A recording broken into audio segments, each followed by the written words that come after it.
Hi friends, welcome to my channel. ఈరోజైతే ఈ వీడియోలో టేస్టీగా వంకాయ అండ్ టమాటా చట్నీ ఎలా తయారు చేసుకుంటారో చూపిస్తానండి. వీడియో ఎండింగ్ వరకు చూడండి, మిస్ కాకండి. కాల్చిన వంకాయ టమాటా చట్నీ అండి. వంకాయలు అయితే ఇలా కాల్చుకొని పక్కన పెట్టుకోవాలండి. ఆ తర్వాత టమాటాలని తీసుకొని టమాటాలు కూడా ఇట్లా కాల్చుకోవాలండి స్టవ్ మీద.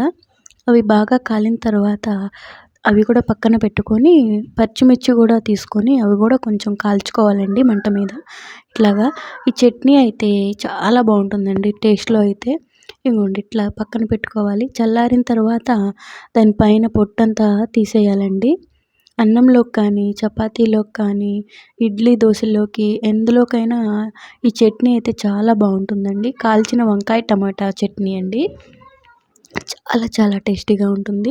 ఒక్కసారి అయితే మీరు కూడా ట్రై చేయండి, సింపుల్గా అయిపోతుంది. ఇదిగోండి చూడండి, ఇట్లా మొత్తం పొట్టంతా తీసేసుకొని, ఇదిగోండి టమాటా కూడా తీస్తున్నాను చూడండి. ఇట్లా మొత్తం పొట్టంతా తీసుకొని పక్కన పెట్టుకోవాలండి. ఇప్పుడు ఇందులోకి జీలకర్ర, ఎల్లుల్లిపాయలు, ఇదిగోండి జీలకర్ర ఇవన్నీ కలిపి మిక్సీ జార్లో అయితే వేసి పేస్ట్ లాగా చేసుకోవాలండి. మనం ఇట్లా మొత్తం వేసేసి పేస్ట్లా చేసుకోవాలి. చాలా చాలా టేస్టీగా ఉంటుందండి. ఒక్కసారి అయితే ట్రై చేయండి.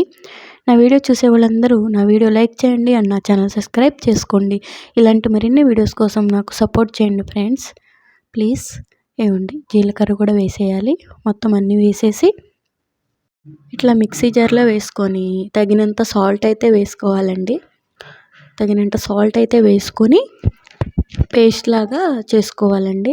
పేస్ట్ లాగా చేసుకొని తాలింపు అయితే వేసుకోవాలి. మనం తాలింపు వేసుకున్న తర్వాత మనకి ఇదైతే అన్నంలోకి చాలా చాలా టేస్టీగా అయితే ఉంటుందండి. కాల్చిన వంకాయ టమాటా చట్నీ చాలా ఈజీగా అయిపోతుంది అండ్ టేస్ట్ అయితే చాలా బాగుంటుందండి. ఇట్లా పేస్ట్ లాగా చేసుకోవాలండి. చూడండి, ఇట్లా పేస్ట్ లాగా చేసుకోవాలి. ఇప్పుడు ఇది ఒక బాక్స్లోకి అయితే తీసుకోవాలి. మనం ఒక బాక్స్లో తీసుకొని తాలింపు అయితే పెట్టుకోవాలి. ఇప్పుడైతే నేను ఒక బాక్స్లో వేస్తాను. చూడండి, చట్నీ అయితే చాలా బాగుంది కదా చూడడానికి. ఇట్లా కచ్చాపిచ్చిగానే ఇలా పేస్ట్లా చేసుకోవాలండి. ఎక్కువ పేస్ట్లా అయిపోతే అంత టేస్ట్ అనిపించదు. కచ్చాపిచ్చిగానే రుబ్బుకోవాలండి. ఇప్పుడైతే ఒక బాక్స్లో వేసుకోవాలండి. ఇట్లాగా ఇలా బాక్స్లో వేసుకొని తాలింపు అయితే పెట్టుకోవాలి మనం. టేస్ట్ అయితే చాలా బాగుంటుంది. మీరు కూడా ఒక్కసారి అయితే ట్రై చేయండి. చూడండి, ఇట్లా చేసుకోవాలి. ఇప్పుడైతే ఆయిల్ వేసుకొని ప్యాన్లో తాలింపు అయితే పెట్టుకోవాలండి. తాలింపు గింజలు అయితే వేసుకోవాలండి. ఆవాలు, జీలకర్ర, ఇదిగోండి మినపప్పు కొంచెం, ఎండుమిరపకాయ ఒకటి వేసేసి కొంచెం ఫ్రై అయిన తర్వాత ఆ తాలింపు అనేది మనం అందులో మిక్స్ చేసుకోవడమేనండి. మీకు ఈ వీడియో నచ్చితే నా వీడియోని లైక్ చేయండి, షేర్ చేయండి, నాకు సపోర్ట్ చేయండి ఇలాంటి మరిన్ని వీడియోస్ కోసం. చట్నీ అయితే మీకు నచ్చింది అనుకుంటున్నానండి. టేస్ట్ అయితే చాలా చాలా బాగుంటుంది. ఇవ్వండి ఇట్లా వేడైపోయిన తర్వాత అదంతా మనం తాలింపు అంతా బాక్స్లో చట్నీలో వేసేసుకొని మిక్స్ చేసుకోవాలి.